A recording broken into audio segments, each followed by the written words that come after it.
தமிழ்நாட்டில் 40 நாடாளுமன்ற உறுப்பினர்கள் இருக்கிறார்கள், பாண்டிச்சேரி உட்பட. ஆனால் விழுப்புரத்திலும் சிதம்பரத்திலும் போய் காணவில்லை, கண்டா வர சொல்லுங்கள் என்று சுவரொட்டி ஒட்டுகிறார்கள். ரவிக்குமார் 24 மணி நேரம் தொகுதியிலேயே கிடக்கிறார். ரவிக்குமாரை காணவில்லை என்று போஸ்டர் ஒட்டுகிறார்கள். இன்றைக்கு நான் அரியலூர் போகிறேன், திருமாவளவனை காணவில்லை என்று போஸ்டர் ஒட்டுகிறார்கள். 24 மணி நேரமும் திருமாவளவன் எங்கே இருக்கிறார் என்று உலகத்துக்கே தெரியும். காணவில்லை என்று எப்படி சொல்ல முடியும்? பெண்டாட்டி பிள்ளைகளோடு நான் ஊர் சுற்றவில்லை, பொழுதுபோக்குவதற்கு நேரமில்லை என்று அரசியலுக்கு வரவில்லை. போனா போது ஒரு நாளைக்கு ஒரு 1/2 மணி நேரம் அரசியல் பண்ணுவோம், அரசியலுக்கு வரல. 24 மணி நேரமும் மக்களோடு கிடக்கிறேன். அரசியலுக்காக என்னை ஒப்படைத்துக் கொண்டிருக்கிறேன். எனக்கென்று நான் செய்கிற வேலை குளிப்பதும் உண்பதும் 3 மணி நேரம் அல்லது 2 மணி நேரம் படுப்பதும் தான். நேற்று 2 மணி நேரம் தான் தூங்கினேன். 3 மணிக்கு படுக்க போகும்போது சொல்லிட்டு படுத்தேன், 4:30க்கு எழுப்பு. 2:30 மணிக்கு படுக்கும்போது சொல்லிட்டு படுத்தேன், 4:30க்கு எழுப்புங்கன்னு. கரெக்டாக 4:20க்கு தட்டி என்னை எழுப்புனாங்க. அதுக்கப்புறம் நான் குளிச்சுட்டு போய் இது வரலும் கண்ணை கூட மூடலை. இப்போ பனி 11 மேலாயிடுச்சு. எவ்வளோ பேர் அங்கே காத்துட்டு இருக்காங்கன்னு தெரியாது. இங்கே வந்தவங்க பூரா பின்னாலே வருவாங்க சேஸ் பண்ணிட்டு. 1 மணி ஆனாலும் 2 மணி ஆனாலும் பார்த்துட்டு தான் போவாங்க. இப்படித்தான் ஓடிக்கொண்டிருக்கிறேன். ஆனால் நம்முடைய வளர்ச்சியை விரும்பாத அற்பர்கள் நம்மை இன்றைக்கு குறிவைத்து நமக்கு எதிரான அவதூறுகளை பரப்புவதில் கவனம் செலுத்துகிறார்கள். நாம் உணர்ச்சி வயப்படக்கூடாது. அதெல்லாம் நம்ம ரியாக்ஷனரியாக இருக்கக்கூடாது. ஒருத்தர் சொன்னால் உடனே நாம் அதே வார்த்தையால் திட்டணும் அப்படிங்கிறது ரொம்ப அண்டர் லெவல்.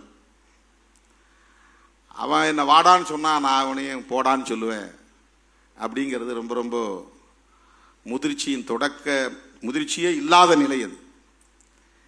அரசியலில், பொது வாழ்வில் இன்னும் எவ்வளவோ சதிகளை நாம் சந்திக்க வேண்டியிருக்கும், எவ்வளவோ சூழ்ச்சிகளை நாம் எதிர்கொள்ள வேண்டியிருக்கும், எவ்வளவோ அவதூறுகளை நாம் சந்திக்க வேண்டியிருக்கும், மிக கடுமையான சவால்களை நாம் எதிர்கொள்ள வேண்டியிருக்கும். மோடி ஆட்சி இருண்ட காலத்தின் சாட்சி என்னும் நூல் வெளியீட்டு விழாவை தலைமை வகித்து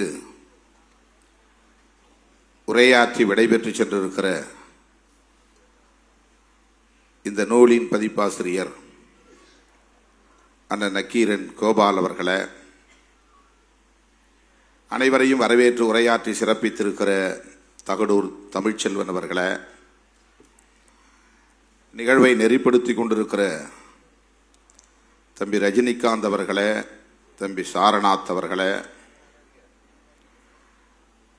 இந்நிகழ்வை முன்னிலை வகித்து சிறப்பித்துக் கொண்டிருக்கிற முன்னணி பொறுப்பாளர்கள் எல்லாளன், இளஞ்சேக்குவேரா, பாலசிங்கம், எழில் கரோலின், பார்வேந்தன், விடுதலை செழியன், திருமூர்த்தி, காசி, சௌ பாவேந்தன், வள்ளியூர் வீரகுமார், சொக்கலிங்கம், சைதை ஜேக்கப் ஆகிய தோழர்களே,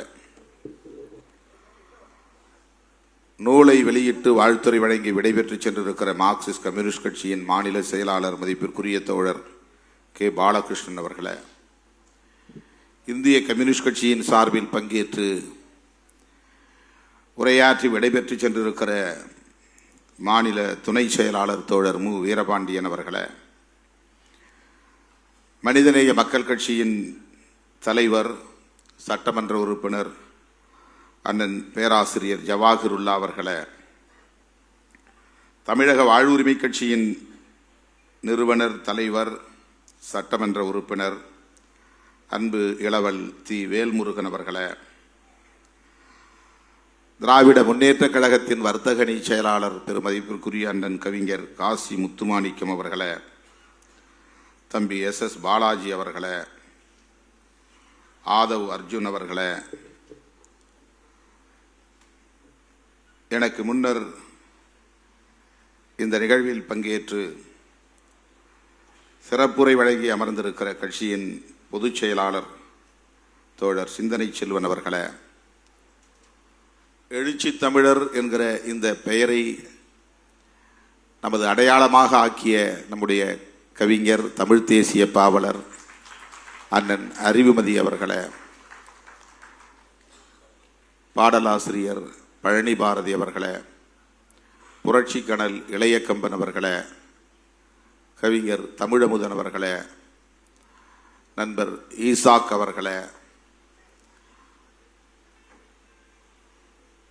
இசை நிகழ்ச்சியை சிறப்புற நடத்தி நிகழ்வுக்கு சிறப்பு சேர்த்த நம்முடைய இசையரசு அவர்களின் தலைமையிலான இசை கலைஞர்களே, நன்றியுரையாற்றிய மாவட்ட செயலாளர் கரிகால் வளவன் அவர்களே, நூலாசிரியர் தம்பி வன்னியரசு அவர்களே, இந்த நள்ளிரவு வேளையிலும் அரங்கம் நிறைந்து காங்கிரஸ் பேரியக்கத்தை சார்ந்த அன்பு சகோதரர் வழக்குரைஞர் மாவட்ட செயலாளர் மாமன்ற உறுப்பினர் சிவ ராஜசேகர் அவர்களே, திரளாக கூடியிருக்கிற என் உயிரின் உயிரான விடுதலை சிறுத்தைகளே, உங்கள் அனைவருக்கும் என்னுடைய பணிவார்ந்த வணக்கத்தை தெரிவித்துக் கொள்கிறேன். நள்ளிரவை நெருங்குகிற நேரம், நிறைய பேச வேண்டும் என்கிற பேராவலோடு வந்தேன். வழக்கம் போல நேர நெருக்கடி. தம்பி வன்னியரசு அவர்கள் ஒரு புத்தகத்தை தொகுத்து வெளியிடக்கூடிய அளவுக்கு ஆன்றோர் சான்றோர் பலரும் வந்து வாழ்த்தக்கூடிய அளவுக்கு இன்றைக்கு தன்னுடைய ஆளுமையை அவர் தன்னைத்தானே சிறப்புக்குரிய ஒரு ஆளுமையாக செதுக்கிக் கொண்டிருக்கிறார் என்பது எனக்கு பெருமையை தருகிறது, பூரிப்பை தருகிறது.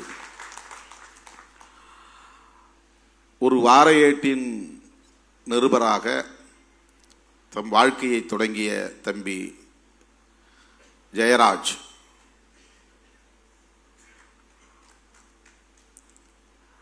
இன்றைக்கு விடுதலை சிறுத்தைகள் கட்சியின் முன்னணி தலைவர்களுள் ஒருவராக வன்னி அரசாக தன்னை பரிணாமப்படுத்திக் கொண்டிருக்கிறார் என்பது உள்ளபடியே பெருமகிழ்வை தருகிறது. அவர் இங்கே அதை நினைவுபடுத்தினார். மறைந்த ஞா சமத்துவம் அவர்கள் மூலம் எனக்கு அறிமுகமானார். ஒரு இதழில் பணியாற்றக்கூடிய இளைஞராக வந்து என்னிடத்தில் சேர்ந்தார்.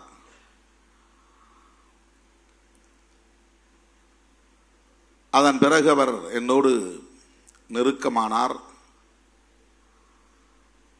இந்த இயக்கத்தோடு தன்னை இணைத்து கொண்டார், பிணைத்து கொண்டார்.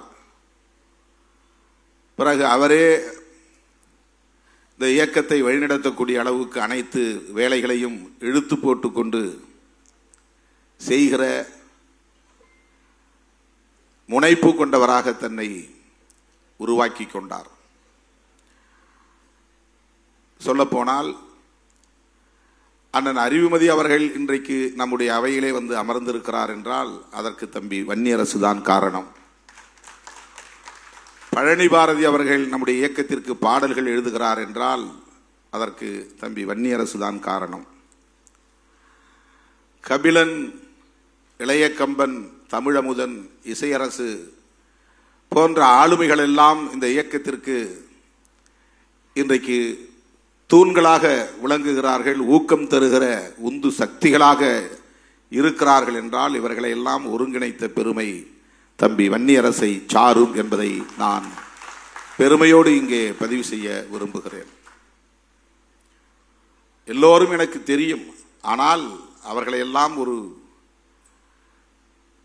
நூலிலே கோர்ப்பதை போல, மாலை கோர்ப்பதை போல கோர்ப்பதற்கு ஒரு ஆளுமை தேவைப்படுகிறது.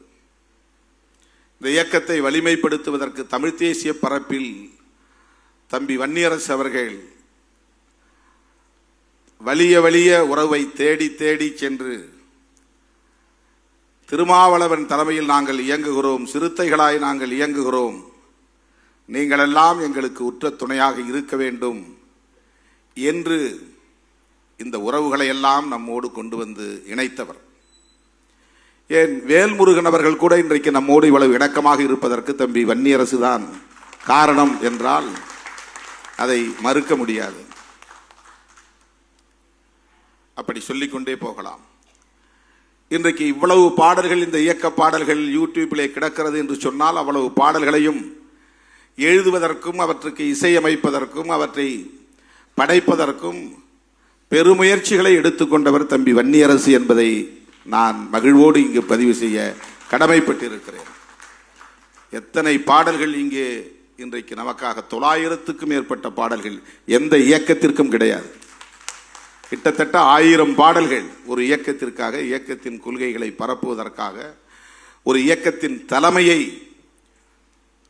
மக்களிடையே கொண்டு போய் சேர்த்து அந்த தலைமையின் மீதான நம்பகத்தன்மையை வலுப்படுத்துவதற்காக, இவர்தான் நமக்கான நம்பிக்கைக்கு உரியவர், இவரை நாம் ஏற்க வேண்டும் என்று அறிவார்ந்த ஆன்றோர்களின் சான்றோர்களின் ஆளுமையை பயன்படுத்தி அதை இயக்க ஆற்றலாக மாற்றியதில் தம்பி வன்னியரசுக்கு பெரும்பங்கு உண்டு. அதே போல தமிழ்மண் என்கிற இதழ் தாய்மண் என்றுதான் தொடங்கினோம். அதே பெயரில் திராவிட முன்னேற்ற கழகத்தை சார்ந்த கவிஞர் ஏற்கனவே பதிவு செய்து வைத்திருந்ததனால் நமக்கு அந்த பதிவு கிடைக்கவில்லை, தாய்மண் கிடைக்கவில்லை. அவரும் அதை தருவதற்கு ஒப்பவில்லை.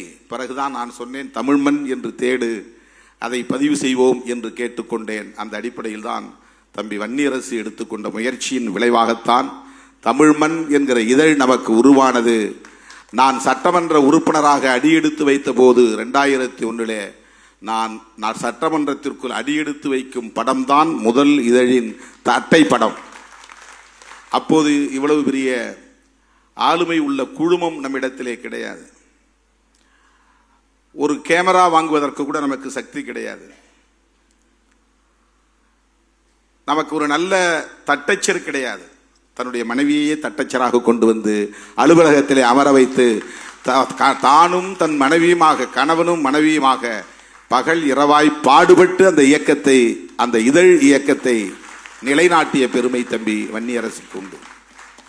கணவனும் மனைவியுமாக சேர்ந்து இரவு பகலாக உழைத்து தமிழ்மண் என்கிற இதழை நாடறிய செய்தது, நாடு முழுக்க கொண்டு போய் சேர்த்தது தம்பி வன்னியரசு. இவையெல்லாம் அனைத்தும் கலப்படம் இல்லாத, புனைவு இல்லாத, கற்பனை இல்லாத உண்மைகள், வரலாற்று உண்மைகள்.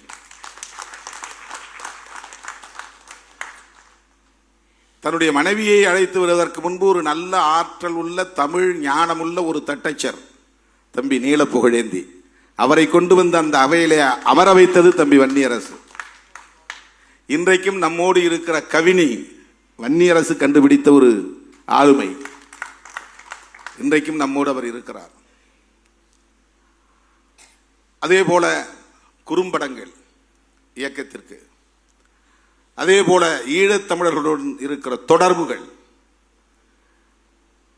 புலம்பெயர்ந்த நாடுகளில் உள்ள ஆளுமைகளுடன் இருக்கிற தொடர்புகள், இன்றைக்கும் நான் கூட சலித்து போய் நாம் இங்குள்ள வேலைகளை கவனிப்போம் என்று என் கவனத்தை திசை திருப்பும் போதெல்லாம், இல்லை இல்லை, நாம் அந்த களத்தில் எப்போதும் போல் வீரியத்தோடு இருக்க வேண்டும் என்று உணர்த்தக்கூடிய ஒரு தம்பியாக, அதை இழுத்து பிடிக்கிற ஒரு தம்பியாக, புலம்பெயர்ந்த நாடுகளில் உள்ள தோழர்களோடு தொடர்ந்து நட்பு வைத்திருக்கிற, அந்த தொடர்பை தக்க வைத்துக் கொண்டிருக்கிற, தலைமையோடு அவற்றை பிணைத்து வைத்துக் கொண்டிருக்கிற ஒரு பொறுப்புள்ள தம்பிதான் வன்னியரசு.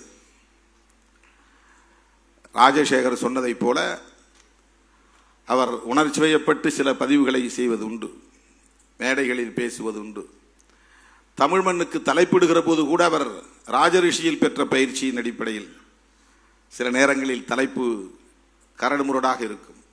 நாம் ஒரு அரசியல் இயக்கம் நடத்துகிறோம், அப்படி தலைப்பு வைக்கக்கூடாது. வரிக்கு வரி நான் படித்து பார்ப்பேன், தலைப்புகளை மாற்றுவேன், வாக்கிய அமைப்புகளை மாற்றுவேன். நேரம் ஒதுக்க முடியாது, அதற்காக அவர் கிடப்பார். என்னிடத்திலே கட்டுரைகளை வாங்குவதற்கு அவர் இல்லாமற் போனால் அதனால் அமைப்பாய் திரள்வோம், மறுபடியும் வரவில்லை. அதுதான் உண்மை. 58 கட்டுரைகளையும் அவர் என்னிடம் போராடி போராடி வாங்கித்தான் பதிப்பித்தார். இடையிலே அவருக்கு வருத்தம் ஏற்பட்டு தமிழ்மண் பணிகளை அப்படியே போட்டுவிட்டு போய்விட்டார். மனைவியையும் கூட அழைத்து கொண்டு போய்விட்டார். ஆனால் கட்சியை விட்டு போகவில்லை, அந்த பணிகளை அப்படியே விட்டுவிட்டார். வருத்தம் அரசியலில் இருக்கத்தான் செய்யும். எல்லோரையும் என்னால் திருப்திப்படுத்த முடியாது. சொன்னால் கேட்டுக்கொள்வார் திரு வன்னியரசு என்ற நம்பிக்கையிலே நான் சில முடிவுகளை எடுத்தேன். தென் மாவட்டங்களை சார்ந்தவர்களுக்கே வட மாவட்டங்களில் சீட்டு கொடுக்க முடியாது. 1-2 பேர் என்ற கணக்கிலே நான் 2011 அவருக்கு போட்டியிடுகிற வாய்ப்பை என்னால் தர இயலவில்லை. ஒவ்வொரு நாடாளுமன்ற தேர்தலிலும் தனக்கு ஒரு வாய்ப்பு கிடைக்கும் என்கிற எதிர்பார்ப்பு அவருக்கு இருந்தது. ஏன் ஈழத்தில் யுத்தம் நடந்து கொண்டிருக்கிற போதே அரசியல் துறை பொறுப்பாளர் நடேசன் அவர்களின் இடத்திலே தொடர்பு கொண்டு பேசிய போது சத்தியமூர்த்தி என்கிற சேரலாதன் முதலிலே பேசிவிட்டு அவரிடத்திலே கொடுத்தார். இதெல்லாம் நடந்த உண்மை. நாங்கள் இட்டுக்கட்டி பேச தெரியாது. புலிகளோடு எங்களுக்கு இருந்த தொடர்பு வேறு எவருக்கும் இருந்திருக்க முடியாது. அது அண்ணன் பிரபாகரன் அவர்களுக்கும் திருமாவளவனுக்கும் தெரியும். அடுத்து வன்னியரசுக்கு தெரியும். வேறு யாருக்கும் தெரியாது. நாங்கள் என்ன செய்தோம் என்பது இன்றைக்கு புலம்பெயர்ந்த நாடுகளில் கூச்சல் போட்டுக் கொண்டிருக்கிற குஞ்சு குளவான்களுக்கு தெரியாது. அவர்களெல்லாம் இப்போது பிறந்தவர்கள், வரலாறு தெரியாது. விடுதலை புலிகளுக்கும் விடுதலை சிறுத்தைகளுக்கும் இடையிலான உறவு, வன்னியரசு எந்த அளவுக்கு அதில் ஈடுபாடு கொண்டிருந்தார் என்பது எனக்கு மட்டும்தான் தெரியும். தோழர்களே, அப்போது நடேசன் தொலைபேசியிலே வந்தார். அப்போதெல்லாம் அவர்கள் கையில் வைத்திருந்த தொலைபேசி சாதாரண தொலைபேசி அல்ல, சேட்டலைட் தொலைபேசி என்று சொல்வார்கள். தம்பி வன்னியரசு தான் கொண்டு வந்து கொடுத்தார். அந்த யுத்தம் நடந்து கொண்டிருக்கிறது, எந்த நேரத்திலும் நாங்கள் சாம்பலாகி விடுவோம் என்றுதான் பேச்சை தொடங்கினார் சேரலாதன். இங்க இருக்கிற இயக்கங்களை எல்லாம் கடுமையாக திட்டி பேசினார். தலைவர்களின் பெயர்களை சொல்லி ஒருமையில் பேசினார். நாங்கள் சொன்னோமா அங்கே இந்திய அரசுக்கு எதிராக போராட சொல்லி, காங்கிரசுக்கு எதிராக போராட சொல்லி, ஏன் இப்படி இவர்கள் எல்லாம் நடந்து கொள்கிறார்கள் என்று ஒரு 5-6 தலைவர்களின் பெயரை சொல்லி கடுமையாக வசை சொற்களால் பேசினார். பேசிவிட்டு அண்ணன் பேச விரும்புகிறார், பிடியுங்கள் என்று நடேசனிடத்திலே கொடுத்தார். நடேசன் என்னிடத்திலே பேசி கொண்டிருந்தவர், நான் தலைவரின் அனுமதியோடு உங்களிடத்தில் பேசுகிறேன். நாங்கள் எந்த நேரத்திலும் இல்லாமல் போகலாம். உங்களுக்கு சத்தம் கேட்பது கேட்கும் என்று நான் நம்புகிறேன். அதாவது யுத்தத்தில் அங்கே குண்டு வீசுறாங்க, அந்த குண்டு வீச்சு, அந்த யுத்தத்தில் எழுகிற இறைச்சல், இந்த சத்தம் உங்களுக்கு கேட்கும் என்று கருதுகிறேன் என்று சொல்லிவிட்டவர் சொன்னார், நீங்கள் எடுத்திருக்கிற முடிவு சரி. நீங்கள் திமுக அணியிலேயே நீடிக்க வேண்டும், 2 தொகுதிகளிலும் வெற்றி பெற வேண்டும். அந்த 2 பேரும் ஈழ உணர்வுள்ள வேட்பாளர்களாக இருக்க வேண்டும் என்று விரும்புகிறோம். ஒரு தொகுதியில் நீங்கள் போட்டியிட்டால் இன்னொரு தொகுதியில் வன்னியரசை நிப்பாட்டுங்கள் என்று சொன்னார். இது உண்மை. அது அவருக்கு தெரியாது, எனக்கு தெரியும். என்னிடத்தில் தான் பேசினார்கள். ஆனால் நான் கட்சியில் சில புரோட்டோகால், எவ்வளவு நம்பிக்கையோடு தம்பி வன்னியரசு இருந்தாலும் கூட பைபாஸ் பண்ணி கட்சியிலே இருக்கிற மூத்த பொறுப்பாளர்களை தாண்டி வன்னியரசை விடவும் இன்னும் வலுவாக அந்த களத்திலே பணியாற்றக்கூடிய தகுதியுள்ளவர்கள் தேவை என்ற நிலையில் நான் அன்றைக்கு சில முடிவுகளை எடுக்க முயற்சித்தேன். ஆனால் அன்றைய நிலையிலே பொருளாதார நெருக்கடியால் வன்னியரசின் துணையோடு நான் ஒரு அவருடைய கருத்தையும் கேட்டு ஒரு வேட்பாளரை தேர்வு செய்தேன். அப்போதெல்லாம் அவர் வருத்தப்படவில்லை. ஆனால் சட்டமன்ற தேர்தலிலே அவருக்கு வருத்தம் நேர்ந்தது. அப்போதும் எனக்கு நம்பிக்கை, அவர் கோபித்துக் கொள்ள மாட்டார் என்கிற ஒரு நம்பிக்கை தான். ஏனென்றால் கிடைப்பது 8, ஆனால் 800 பேருக்கு மேலானவர்கள் கட்சியிலே தகுதி படைத்தவர்கள் இருக்கிறார்கள். நமக்கெல்லாம் 234 தொகுதி போதாது. நம்முடைய கட்சியிலே எம்பி வேட்பாளர்கள் 40 தொகுதிகள் போதாது. கிடைப்பது 2. அந்த 2இல் நான் யாரையாவது தேர்வு செய்ய வேண்டும் என்றால் ஒருவரையோ அல்லது 2வரையோ தான் தேர்வு செய்ய. நான் கூட விட்டு கொடுத்து வந்துடும். அப்படிதான் 2006 நானே போட்டியிடாமல் தோழர்கள், நம் கட்சி தோழர்கள் விரும்புகிறவர்கள் நிற்கட்டும் என்று வெளியே வந்தேன். நான் 2006 நான் எடுத்துக்கிட்டு தானே மற்றவங்களுக்கு கொடுத்துருக்கணும். தேர்தல் அப்படித்தானே எனக்கு எல்லாரும் இருக்கிறோம். 2006 10 தொகுதி நமக்கு கிடைச்சது. 9 தொகுதி தமிழ்நாட்டில், 1 தொகுதி பாண்டிச்சேரியில், 10 தொகுதி கிடைத்தது. தமிழ்நாட்டில் கிடைத்த 9 தொகுதிகளில் 1 தொகுதியில் நான் என்னை முடிவு செய்து கொண்டு மிச்சம் 8 தொகுதிகளில் ஆட்களை நான் தேர்வு செய்யலாம். ஆனால் உடன் இருப்பவர்கள் விரும்புகிறார்கள் என்று தெரிந்ததும் நான் பின்வாங்கிக் கொண்டேன். வேண்டாம், நான் நிக்கல, நீங்க நில்லுங்க. ஆனால் எம்பி தேர்தலில் அப்படி நாம் முடிவு செய்ய முடியாது. 2011 நமக்கு மிக குறைவான இடங்கள் தான் கிடைத்தன. திமுக கூட்டணியிலே எல்லாம் வட மாவட்டங்களிலேயே கிடைத்தன. தொடக்க காலத்தில் மூத்த உறுப்பினர்களாக இருப்பவர்கள், தியாகம் செய்தவர்கள், என்னோடு தொடர்ந்து பயணிப்பவர்கள், நம்பிக்கைக்குரியவர்கள், விழுப்புண்களை பெற்றவர்கள், இன்றைக்கும் வழக்குகளுக்காக நெடிய படிக்கட்டுகளில் ஏறி இறங்கிக் கொண்டிருப்பவர்கள் என்று பார்த்தால் நான் வட மாவட்டங்களில் யாருக்குமே தொகுதி கொடுக்க கூடாது, மதுரையை சார்ந்த தோழர்களுக்கு மட்டும்தான் நான் தர முடியும். நான் அப்படி ஒரு புரோட்டோகால் போட்டேன்னு சொன்னா, அப்படி ஒரு வரிசைப்படுத்த நினைச்சேன்னா, நான் வட மாவட்டங்களை சார்ந்த யாருக்கும் தர முடியாது. நான் பிரையாரிட்டி கொடுக்கணும்னா மதுரையை சார்ந்த தம்பிகளுக்குத்தான் நான் பிரையாரிட்டி கொடுக்க முடியும். இன்றைக்கும் கூட 1-2 பேர் வெளியே போய் அவதூறு பரப்பினார்கள். அவர்கள் யாரும் மதுரையை சார்ந்தவர்கள் அல்ல, தென் மாவட்டங்களை சார்ந்தவர்கள் அல்ல. என்ன தொடக்க காலத்தில் இவன் தான் நம் தலைவன் என்று ஏற்றுக்கொண்ட தம்பிகள் ஒருவர் கூட இந்த இயக்கத்திற்கு எதிராக இதுவரையில் சிந்திக்கவில்லை, தலைமைக்கு எதிராக பேசவில்லை. இடையிலே வந்தவர்கள் வெளியே போனார்கள், அவதூறு பரப்பினார்கள். மதுரையை சார்ந்த தோழர்கள் அந்த அளவுக்கு ஆதி காலத்திலிருந்து, இந்த இயக்கம் தொடங்கிய காலத்திலிருந்து நம்பிக்கைக்குரியவர்களாக இருக்கிறார்கள். அதிலே ஒரு முன்னணி தளபதியாக தம்பி வன்னியரசு இருக்கிறார் என்பதை எண்ணி நான் பெருமைப்படுகிறேன். இப்படி காலங்கள் உருண்டோடிய நிலையிலும் கூட அவருக்கு சில வருத்தங்கள் ஏற்பட்டாலும் கூட என்றைக்கும் சிறுத்தைகள் இயக்கம்தான் நம்முடைய இயக்கம், என்றைக்கும் திருமாவளவன் தலைமைதான் நம்முடைய தலைமை என்கிற அசைக்க முடியாத உறுதிப்பாட்டை கொண்ட ஒரு இளைஞர் தான் தம்பி வன்னியரசு என்பதை நான் இந்த இடத்திலே பதிவு செய்வது என்னுடைய கடமை. அதன் பிறகு அவர் பணிகளை நிறுத்திவிடவில்லை, தொடர்ந்து அந்த பணிகளை மேற்கொண்டார். அண்மையில் கூட பிறந்த நாள் விழா, மணி விழா கொண்டாட வேண்டும், அதை எப்படி கொண்டாட வேண்டும், அதற்கு என்ன கமிட்டியை அமைக்க வேண்டும், யாரை அமைக்க வேண்டும், இதை தொடங்கி வைத்தவர், அதற்கான உந்துதலை தந்தவர் வன்னியரசு.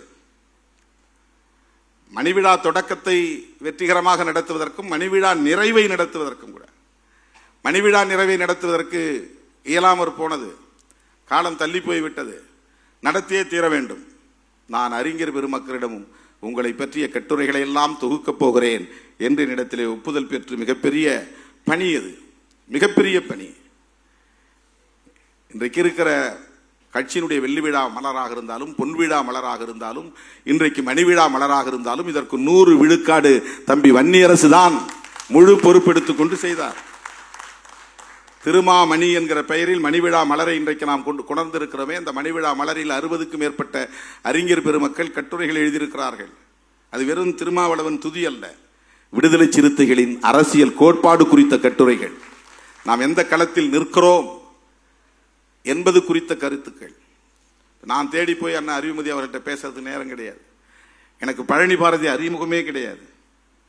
இன்னைக்கு அவரை வைத்து மணிவிழாவுக்காக இந்த சனாதன எதிர்ப்பு வெல்லும் ஜனநாயக மாநாட்டுக்கு ஒரு பாடலை எழுதி, அந்த பாடலை தமிழ், தெலுங்கு, மலையாளம், கன்னடம், இந்தி என்று 5 மொழிகளில் பாடகர்களை வைத்து பாட வைத்து அதையும் அவர் வெளியிடுவதற்கு தயாராகிவிட்டார். அன்றைக்கு மேடையிலே வெளியிட முடியவில்லை. ஒரு குறும்படம் தயாரித்தார், வெளியிட முடியவில்லை.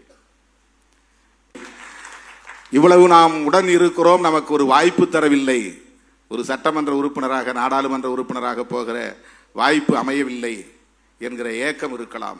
ஆனாலும் கூட அதையெல்லாம் கடந்து கட்சி பணி ஆற்றுவதில், தலைமைக்கு நம்பிக்கையோடு இருப்பதில், தலைமையை மேலும் வலுப்படுத்துவதற்கு உற்றார் யார் யாரோ, தமிழ் தேசிய உற்றார், சாதி ஒழிப்பு உற்றார், பெரியாரிய கருத்தாளர்களாக இருக்கிற உற்றார் என்று அந்த உற்றாரை எல்லாம் ஒருங்கிணைத்து எல்லா தளங்களிலும் இன்றைக்கு கட்சிக்கு ஒரு பெரிய இணைப்பு பாலமாக தம்பி வன்னியரசு இருக்கிறார் என்பதை நான் பெருமகிழ்வோடு இந்த நிகழ்விலே பதிவு செய்து, அவரை பாராட்டி, அவர் ஊடகங்களில் சில நேரங்களில் தவறாக பேசினாலும் சரி, சமூக ஊடகங்களில் தவறாக பதிவு செய்தாலும் சரி, மிக கடுமையாக நான் பேசுவேன். மதுரை தம்பி எல்லாரையும் நான் யாரையும் உரிமையில பேச மாட்டேன், அவங்கள மட்டும் உரிமையில பேசுவேன். அவன் இவன் தம்பின்னு, வேற யாரையும் நான் உரிமையில பேச மாட்டேன். வாங்க போங்கன்னு தான் பேசுவேன். அவங்களோட அப்படி நான் பழகிட்டேன். ரொம்ப ரொம்ப ரொம்ப தொடக்க காலத்தில் அந்த மாதிரி பழகிட்டேன். ஏன்னா அவங்களுக்கு எழுத படிக்க தெரியாது. ஆனால் என்னை நம்பி வந்தார்கள், என் தலைமையை ஏற்றுக்கொண்டார்கள். நான் அறிவித்த அத்தனை போராட்டங்களிலும் பங்கேற்றார்கள், காயம்பட்டார்கள், ரத்தம் சிந்தினார்கள். அந்த அளவுக்கு இன்றைக்கும் அந்த நம்பிக்கையோடு இருக்கிறார்கள். அருமை தோழர்களே, தம்பி வன்னியரசு அவர்கள் சிவராஜசேகர் சொன்னதைப் போல ஒரு கருத்தை அண்மையிலே பதிவு செய்தார் காங்கிரஸை பற்றி. அது ராஜசேகருக்கு தெரியாது, வேறு யாருக்கும் தெரியாது. நான் வன்னியரசு வரை சொல்லி அறையிலே உட்கார்ந்து கண்டித்தேன். உன்ற நாளுக்கு நாள் மெச்சூரிட்டி வரணும். நீ முதிர்ச்சி அடைந்த தலைவராக உன்னை ஆளாக்கி கொள்ள வேண்டும். அரசியலில் பொது வாழ்வில் உணர்ச்சி வயப்படுவதற்கு இடம் கொடுக்கவே கூடாது. நாம் எல்லாவற்றையும் கடந்துதான் வந்திருக்கிறோம். நமது பரப்புகிறார்கள். தமிழ்நாட்டில் 40 நாடாளுமன்ற உறுப்பினர்கள் இருக்கிறார்கள், பாண்டிச்சேரி உட்பட. ஆனால் விழுப்புரத்திலும் சிதம்பரத்திலும் போய் காணவில்லை, கண்டா வரை சொல்லுங்கள் என்று சுவரொட்டி ஒட்டுகிறார்கள். ரவிக்குமார் 24 மணி நேரம் தொகுதியிலேயே கிடக்கிறார். ரவிக்குமாரை காணவில்லை என்று போஸ்டர் ஒட்டுகிறார்கள். இன்றைக்கு நான் அரியலூர் போகிறேன், திருமாவளவனை காணவில்லை என்று போஸ்டர் ஒட்டுகிறார்கள். 24 மணி நேரமும் திருமாவளவன் எங்கே இருக்கிறார் என்று உலகத்துக்கே தெரியும். காணவில்லை என்று எப்படி சொல்ல முடியும்? பெண்டாட்டி பிள்ளைகளோடு நான் ஊர் சுற்றவில்லை, பொழுதுபோக்குவதற்கு நேரமில்லை என்று அரசியலுக்கு வரவில்லை. போனா போது ஒரு நாளைக்கு ஒரு அரை மணி நேரம் அரசியல் பண்ணுவோம், அரசியலுக்கு வரல. 24 மணி நேரமும் மக்களோடு கிடக்கிறேன். அரசியலுக்காக என்னை ஒப்படைத்துக் கொண்டிருக்கிறேன். எனக்கென்று நான் செய்கிற வேலை குளிப்பதும் உண்பதும் 3 மணி நேரம் அல்லது 2 மணி நேரம் படுப்பதும் தான். நேற்று 2 மணி நேரம் தான் தூங்கினேன். 3 மணிக்கு படுக்க போகும்போது சொல்லிட்டு படுத்தேன், 4:30க்கு எழுப்பு. 2:30 மணிக்கு படுக்கும்போது சொல்லிட்டு படுத்தேன், 4:30க்கு எழுப்புங்கன்னு. கரெக்டாக 4:20க்கு தட்டி என்னை எழுப்புனாங்க. அதுக்கப்புறம் நான் குளிச்சுட்டு போய் இது வரலும் கண்ணை கூட மூடலை. இப்போ பனி 11 மேலாயிடுச்சு. எவ்வளோ பேர் அங்கே காத்துட்டு இருக்காங்கன்னு தெரியாது. இங்கே வந்தவங்க பூரா பின்னாலே வருவாங்க சேஸ் பண்ணிட்டு. 1 மணி ஆனாலும் 2 மணி ஆனாலும் பார்த்துட்டு தான் போவாங்க. இப்படித்தான் ஓடிக்கொண்டிருக்கிறேன். ஆனால் நம்முடைய வளர்ச்சியை விரும்பாத அற்பர்கள் நம்மை இன்றைக்கு குறிவைத்து நமக்கு எதிரான அவதூறுகளை பரப்புவதில் கவனம் செலுத்துகிறார்கள். நாம் உணர்ச்சி வயப்படக்கூடாது. அதெல்லாம் நம்ம ரியாக்ஷனரியாக இருக்கக்கூடாது. ஒருத்தர் சொன்னால் உடனே நாம் அதே வார்த்தையால் திட்டணும் அப்படிங்கிறது ரொம்ப அண்டர் லெவல். அவன் என்ன வாடான்னு சொன்னால் நான் அவனையும் போடான்னு சொல்லுவேன் அப்படிங்கிறது ரொம்ப ரொம்ப முதிர்ச்சியே இல்லாத நிலை. அது அரசியலில் பொது வாழ்வில் இன்னும் எவ்வளவோ சதிகளை நாம் சந்திக்க வேண்டியிருக்கும், எவ்வளவோ சூழ்ச்சிகளை நாம் எதிர்கொள்ள வேண்டியிருக்கும், எவ்வளவோ அவதூறுகளை நாம் சந்திக்க வேண்டியிருக்கும், மிக கடுமையான சவால்களை நாம் எதிர்கொள்ள வேண்டியிருக்கும். ஒவ்வொரு முறையும் மருத்துவர் ராமதாஸ் அவர்களை பற்றி ஏதாவது எழுதுவார், கூட்டு சத்தம் போடுவேன். கருத்தியெல்லாம் விமர்சனம் பண்ணு, தனிநபராக அவருக்கு எந்த பட்ட பேரும் கொடுக்காது. எதுக்கு அப்படி நீ கொடுக்குற? சாதாரண மக்கள் பேசுகிறாங்க, நாம் பேசக்கூடாது. நீ ஒரு கட்சியில் முக்கியமான பொறுப்பாளர், உடைய எழுத்தில் அது வரக்கூடாது. கண்டிச்சிருக்கிற. இப்போ அது மாதிரி அவர் எழுதுறதில்லை. எந்த தனிநபரையும் எந்த காரணத்தை முன்னிட்டும் எவனாவது பேசின அப்புறம் அவன் லெவல் அவ்வளவுதான். அது அவனே தன்னை அடையாளப்படுத்திக்கிறான். என்னை பற்றி ஒருத்தன் தர குறைவாக பேசுகிறான்னா அது என்ன அவன் தர குறைத்து மதிப்பிடுவதில்லை. அவன் எந்த லெவலில் இருக்கிறாங்கிறத அவன் எக்ஸ்போஸ் பண்ணிக்கிறான், அம்பலப்படுத்திக்கிறான். அவங்ககிட்ட இருக்கிற சரக்கு அவ்வளவுதான், அவனுடைய தரம் அவ்வளவுதான், அவனுடைய தகுதி அவ்வளவுதாங்கிறத அவனே வெளிச்சம் போட்டு காட்டிக்கொள்கிறான். அவ்வளவுதான். இதை நாம் கடந்து போக வேண்டும். நமக்கு மிகப்பெரிய லட்சியம் இருக்கிறது. நாம் சந்திக்க வேண்டிய சவால்கள் ஏராளம். நாம் தொட வேண்டிய இலக்கு வெகு தூரம். இந்த 35 ஆண்டுகளாக இந்த களத்திலே நாம் இருக்கிறோம். 25 ஆண்டுகளாக தேர்தல் அரசியலில் இருக்கிறோம். இந்த தேர்தல் அரசியலில் எவ்வளவு ஹியூமிலியேஷன்ஸ், அவமானங்கள், மன உளைச்சல்கள், அதெல்லாம் வெளியில் சொல்ல, அதெல்லாம் எழுதினா வால்யூமாக எழுத முடியும். இப்போ போகிற போக்கில் சொல்லிட்டு போகிறான், நீ ஏன் தனியாக நிற்கல, நீ ஏன் அந்த கூட்டணியில் இருக்கிற, நீ ஏன் இந்த கூட்டணியில் இருக்கிற அப்படின்னு ப்ராக்டிக்கல் நாலேஜே இல்லாமல், ஒரு சாத்தியக்கூறு பற்றிய எந்த சிந்தனையும் இல்லாமல் ஒரு காழ்ப்புணர்ச்சி அடிப்படையில் நம்முடைய மேலே விமர்சனங்களை வைத்து விட்டு போவார்கள். அதெல்லாம் நம்ம பொருட்படுத்தவே கூடாது. பொருட்படுத்தவே கூடாது. நாம் எல்லோரோடும் இணக்கமாக இருக்க வேண்டும். காங்கிரஸோடு நமக்கு கடுமையான முரண் உண்டு. நான் 2009 உண்ணாநிலை அறப்போராட்டத்தில் அமர்ந்த போது ஈழத்திற்காக உயிரை கொடுத்து போராடுவதற்கும் தயார் என்று உறுதி எடுத்து கொண்டு போய் நான் அமர்ந்தேன். யார்கிட்டையும் சஜஷன் கேட்கல, கேட்டா வேணான்னு சொல்லிடுவாங்க, ஆலோசனை கேட்கல. கட்சியில முன்னணி பொறுப்பாளர்கள் யாரோடும் நான் கலந்து பேசல. வன்னியரசுக்கு மட்டும்தான் அது தெரியும். ஏன்னா அவன் எப்போதுமே என்னை வந்து டச் பண்ணிட்டே இருப்பான். இந்த கட்சியில எப்போதும் என்னை தொடர்பு கொண்டுகிட்டே இருக்கிற ஒரு பொறுப்பாளர், எந்த நேரமும் வந்து நடப்பை பற்றி பேசிக்கொண்டே இருக்கிற ஒரு முனைப்பு அவரிடத்துல உண்டு. என்ன பண்ணிட்டு இருக்கிறீங்க, எங்க இருக்கிறீங்க, இதை பற்றி என்ன கருத்து, அவங்க வருத்த மனசுக்குள்ள 1000 இருக்கும். ஆனா நம்ம என்ன செய்யலாம், ஏன் இப்படி இங்க அமைதியா இருக்கு, இதை ஏதாவது பண்ணணும், இதை ஏதாவது தள்ளணும், இதுக்கு எதாவது நம்ம வந்து ரியாக்ட் பண்ணணும், இதுக்கு எதுக்காக நம்ம வந்து ஒரு கருத்து சொல்லணும், ஸ்டேட்மெண்ட் சொல்லணும். அப்ப நான் வந்து ஈழத்தமிழர்களுடைய பிரச்சனை ரொம்ப முத்தி போய் ஜனவரி மாதம் 4ஆம் தேதி வன்னியை சூழ்ந்து விட்டார்கள் என்று மார்க்சிய பெரியாரிய பொதுவுடைமை கட்சி தலைவர் ஆணைமுத்து அவர்கள் நடத்திய திருச்சி மாநாட்டிலே பங்கேற்கிற போது நான் உரத்து பேசிவிட்டு வந்து பொங்கு தமிழ் அலுவலகத்துக்கு போய் மருத்துவர் ராமதாஸ் அவர்களை பார்த்து பேசினேன், நாம் ஏதாவது பண்ணணும் அப்படின்னு. அப்ப அவர் சொன்ன ஆலோசனை அடிப்படையில் பெரியார் திடலுக்கு போனோம். ஆசிரியர் வீரமணி அவர்களோடு சேர்ந்து பேசணும். அது ஒரு நீண்ட நெடிய வரலாறு, நான் மீண்டும் அதை பேச விரும்பவில்லை. ஆனால் கடைசியாக யாரும் ஒத்துவரவில்லை. ஈழம் தொடர்பாக எல்லோரும் இப்படி மந்தமாக இருக்கிறார்களே என்ற வலியோடு நான் மட்டும் சாகும் வரை உண்ணாவிரதம் இருக்க போகிறேன். யாரும் வர வேண்டாம், உனக்கெல்லாம் குடும்பம் இருக்கு, பொண்டாட்டி பிள்ளை இருக்கு. மனப்பூர்வமா, ஜென்யூனா, உண்மையா நேர்மையான உள்ளத்தோட சாவோங்கிற ஒரு அந்த தைரியத்தோட தான் போனேன். அப்ப வன்னியரசு நானும் வந்து உட்கார்றேன், இல்ல ஆகும், வேண்டாம் யாரும் உட்காராதீங்க, நான் மட்டும் உட்கார்றேன் அப்படின்னு இடம் பிடிச்சு மரமலை நகரில் போய் உட்கார்ந்த 4 நாள். அன்னைக்கு அவருக்கு தெரியும்,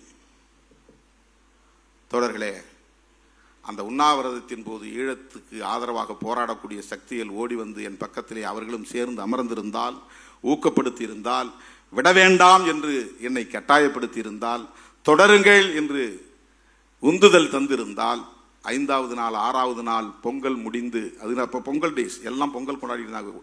தமிழ்நாடே பொங்கல் கொண்டாடி கொண்டிருந்தது சிறுத்தைகளை தவிர. திருமாவளவன் உண்ணாநிலை அறப்போராட்டத்தில் சாக தயார் என்று உட்கார்ந்திருந்த வேளையில் 32 பேர் 26 பேர் 4வது நாள் குண்டர் தடுப்பு சட்டத்திலே தூக்கி போட்டார்கள். கூட்டணியில் இருந்து கொண்டே நீங்கள் எதிர்முகாமில் சேர்ந்து கொண்டு இந்த ஆட்சியை கவிழ்க்க முயற்சிக்கிறீர்கள் என்று முதல்வருக்கு உளவுத்துறை அன்றைக்கு ரிப்போர்ட். நாங்கள் திமுகவில் இருந்துகிட்டே திமுக கூட்டணியில் இருந்தாலும் கூட ஈழத்தமிழர் பிரச்சனையில் தனித்து முடிவெடுத்தோம். அதுதான் நடந்தது. அன்றைக்கு யாரும் வந்து பக்கத்தில் உட்காரல, போராட்டத்தை கைவிட வேண்டியதாச்சு.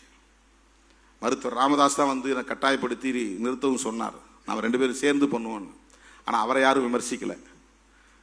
திருமா இது தகுமா என்று என்னை தான் விமர்சித்தார்கள். நான் ஏதோ சமரசமாயிட்டேன், இந்த போராட்டத்தை கைவிட்டுட்டேன், பயந்து பின்வாங்கிட்டேன்னு. என்னுடைய நேர்மை திறம் எனக்கு தெரியும். எந்த அளவுக்கு உள தூய்மையோடு அந்த களத்திலே நான் இறங்கினேன் என்பது எனக்கு தெரியும். ஆனால் அந்த தூய்மை பலரிடத்தில் இல்லை என்பதை நான் அந்த களத்தில் தான் புரிந்து கொண்டேன். இன்றைக்கு புலம்பெயர்ந்த தமிழர்கள் என்னென்னவோ இளம் தலைமுறையினர் பேசுகிறார்கள், காங்கிரஸோடு எங்களுக்கு முரண்பாடு.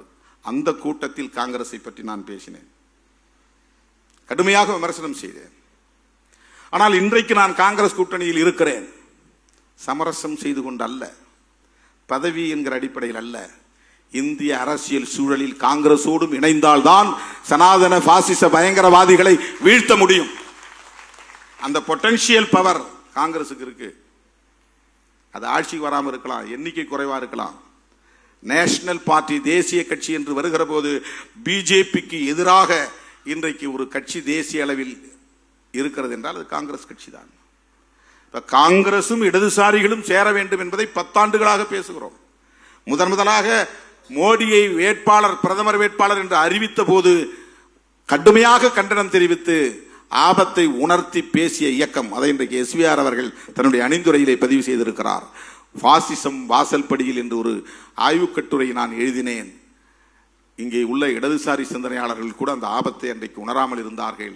ஆனால் அந்த ஆபத்தை உணர்ந்த முதல் கட்சி விடுதலை சிறுத்தைகள் கட்சி தான் என்று பதிவு செய்திருக்கிறார். அப்போதே நான் சொன்னேன், பதறினேன். அந்த நாளிலிருந்து இந்த நாள் வரையில் பதறிக்கொண்டிருக்கிறோம். ஏன்னா ஐடியாலஜி தான். தனிப்பட்ட முறையில் நமக்கு மோடி அவர்களை பற்றி எதுவும் தெரியாது, காழ்ப்புணர்ச்சி கிடையாது.